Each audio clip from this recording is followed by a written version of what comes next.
একটা বিয়ে করলেই পারেন। বিয়া তো একটা করতেই চাই, কিন্তু আমারে পাত্রী দিব কেটা? আপনার নাম তো তুরাগ, আপনার জন্য তো নদী খুঁজতে হবে, তাই না? হ্যাঁ, নদী একটা খুঁজে পাইছি অবশ্য, কিন্তু নদীটার মানে মোহনার কাছে গিয়ে আবার ফিরাইতেছে। কোনো এক কুবাল বাতাসে আমার আবার পিছনে নিয়ে যাইতেছে, আবার আইতেছি। এই যে মোহনায় ঠিক মিশতে পারতেছি না আর কি নদীর সাথে। আচ্ছা, আপনি কি অনেক হিন্দি ছবি দেখেন না? কেন আপনার এটা মনে হলো কেন? হ্যাঁ, আপনাকে দেখলে কেন জানি ওই যে মুন্না ভাইয়ের সার্কিট আছে না, ওই সার্কিটের মধ্যে একটা ফিল আছে, বুঝছেন?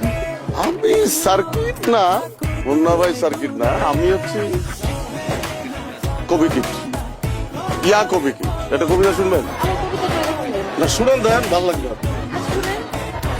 কবিতাটা হচ্ছে যে নাবিলা নাবিলা দূরে কেন রহিলা, আমার দিকে ফিরিয়া এখনো না চাই।